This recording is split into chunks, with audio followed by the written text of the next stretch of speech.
Welcome to our channel. నేను మీ తేజ. ప్రస్తుతం మనతో పాటు సీనియర్ జర్నలిస్ట్ భరద్వాజ్ గారు ఉన్నారు. నమస్తే సార్. నమస్తే. సో మరి అల్లు అర్జున్ గారికి జైలా బెయిలా ఈరోజు నాంపల్లి కోర్టులో విచారణ ఇంకా జరగబోతుంది. అండ్ ఆయన బెయిల్ సంబంధించి ఇంకా 10వ తారీఖు వరకు కూడా అవకాశం ఉందంటూ కూడా చెప్తున్నారు. అప్పటి వరకు కూడా బయట ఉండే ఛాన్సెస్ ఉన్నాయి. సో అసలు ఏం జరగబోతుంది ఈ రోజు? ఏదైనా పరిణామం చేసుకునే అవకాశం ఉందా? ఆయనకు 4 వారాలు మధ్యంతర బెయిల్ ఇచ్చారు కోర్టు వారు. రెగ్యులర్ బెయిల్ ఇప్పుడు అప్లై చేస్తున్నారు. అంతకు మించి హడావిడేం లేదు. రెగ్యులర్ బెయిల్ మంజూరు అయిపోవచ్చు. అయిపోయిన తర్వాత యథావిధిగా ఆయన అంటే ఆల్రెడీ రిమాండ్కి కూడా వెళ్ళాడు ఆయన. ఇక్కడ గమనించాల్సిన విషయం ఏంటంటే యాంటిసిపేటరీ కాదు, వారిని అరెస్ట్ చేసి జైలుకి పంపించారు రిమాండ్కి. రిమాండ్కి వెళ్ళి వారు ఒక రోజు ఉన్నారు అక్కడ, ఒక రాత్రి స్టే చేశారు. స్టే చేసిన తర్వాత ఆయనకి బెయిల్ ఆర్డర్ వెళ్ళి రిలీజ్ అయ్యాడు. కాబట్టి ఇప్పుడు మళ్ళీ రిమాండ్ అనేటువంటి ప్రోగ్రాం ఉండకపోవచ్చు. రెగ్యులర్ బెయిల్గా మార్చి దాన్నే ఏదైతే మధ్యంతర బెయిల్ ఇచ్చారో ఆ మధ్యంతర బెయిల్ని రెగ్యులర్ బెయిల్గా మార్చమని అడుగుతున్నారు. దాన్ని కోర్టు ఆమోదించవచ్చు. ఆమోదించి అదే షూరిటీల మీద అయితే ఆయన కంటెస్ట్ చేయాల్సి ఉంటుంది. వాయిదాలకు వెళ్ళాలి. ఒక వాయిదాకి వెళ్ళకపోయినా పిటిషన్ వేసుకోవచ్చు లాయర్తో. పిటిషన్ వేసుకుని 2-3 వాయిదాల వరకు ఎక్స్క్యూజ్ చేస్తారు. తర్వాత మళ్ళీ వెళ్ళాలి ఈయన. ఒకవేళ వాయిదాలకు వెళ్ళకపోతే ఎన్బిడబ్ల్యూ ఇష్యూ అవుతుంది. అప్పుడు అరెస్ట్ చేస్తారు. మళ్ళీ నాన్ బెయిలబుల్ వారెంట్ అంటారు. అది ఇష్యూ చేస్తే మళ్ళీ అరెస్ట్ చేస్తారు.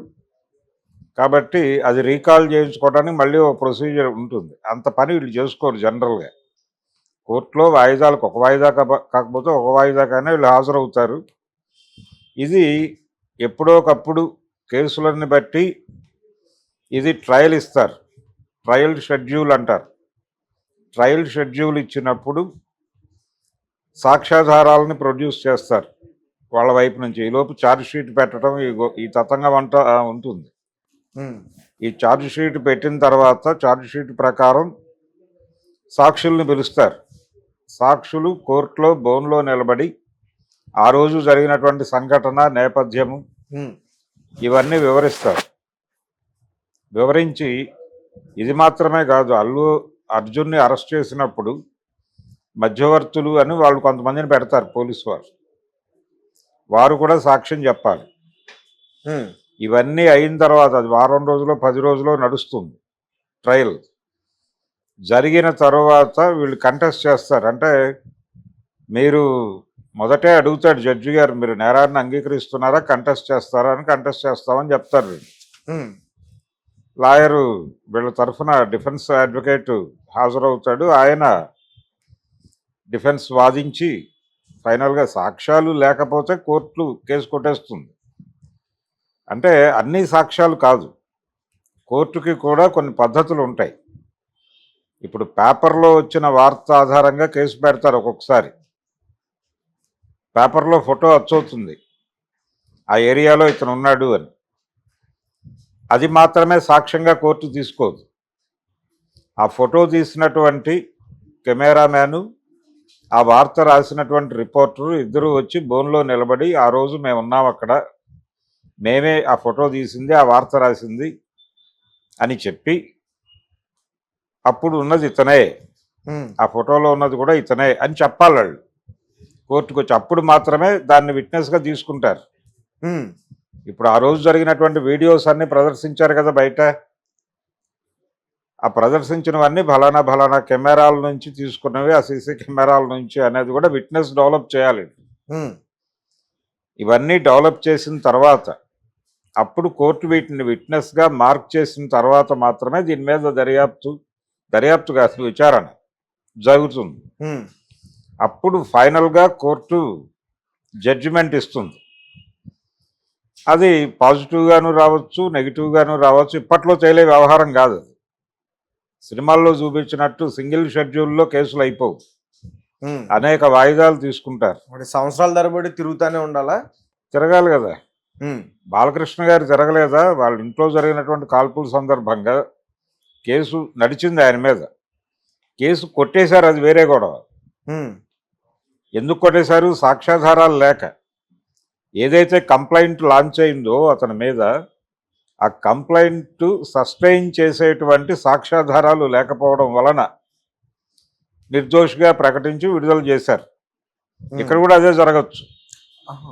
కాకపోతే వాయిదాలకు వెళ్ళాలి, వాయిదాలకు వెడుతూ ఉండాలి. అప్పుడు బాలకృష్ణ గారు సతీ సమేతంగా కోర్టుకు హాజరయ్యేవారు. ఆ వీడియోలు వచ్చేవి మాకు.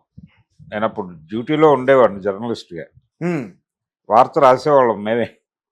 కాబట్టి ఇది జనరల్ ప్రొసీజర్ నడుస్తుంది. ప్రొసీజర్ని ఎవరు డిస్టర్బ్ చేయలేరు. రెండోది, ఇక్కడ చాలామంది ఏమంటున్నారంటే అతన్ని అన్యాయంగా అరెస్ట్ చేశారు లేకపోతే మరొకటి అని రాజకీయ నాయకులు వీళ్ళు మాట్లాడేస్తున్నారు. కానీ ప్రొసీజరల్ అది. చట్టం తన పని తాను చేసుకుపోతుంది అంటే కేసు పెట్టారు, అక్కడ ఇన్సిడెంట్ జరిగింది, ఒక మహిళ మృతి చెందింది అనేది వాస్తవం. ఆ మృతి చెందిన మహిళ అది జరగలేదు అని ఎవరైనా చెప్పగలరా? అక్కడ బాడీ ఉంది కదా. దానికి రకరకాల కారణాలు కావచ్చు, ఎవరి వెర్షన్ వాళ్ళు చెప్తున్నారు. ఇవన్నీ కలిసి కూడా కావచ్చు. కాబట్టి కలిసి జరిగి ఉండొచ్చు అనే మాట వీళ్ళు అడ్మిట్ చేయలే. ఎంతసేపు పోలీసులు తప్పు అన్నారు.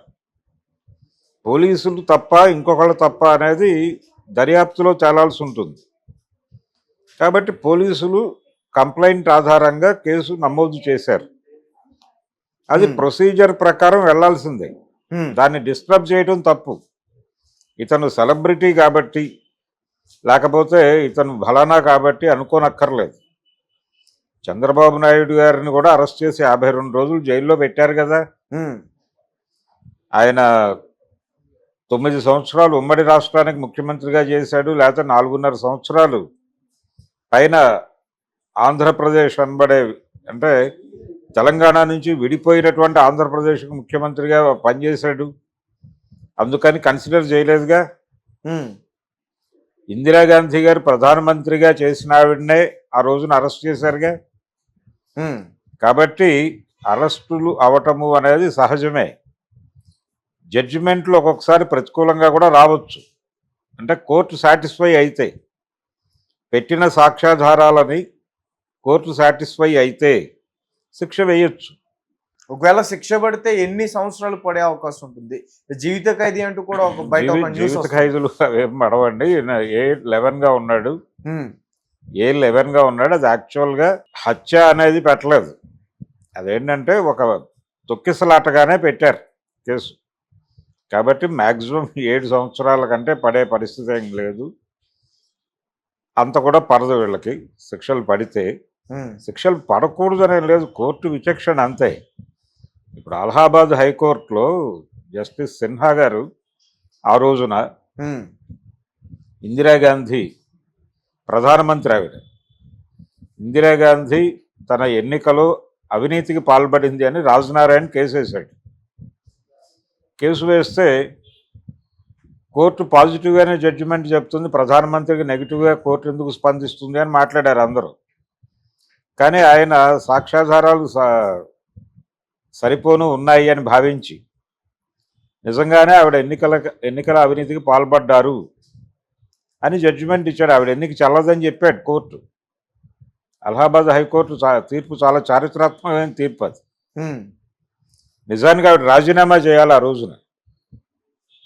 ఆవిడ ఏం చేసిందంటే వెంటనే సుప్రీంకోర్టుకి అప్పీల్ చేసుకుని నెమ్మదిగా అక్కడ కేసు కొట్టించేసుకుని బయటపడిపోయింది.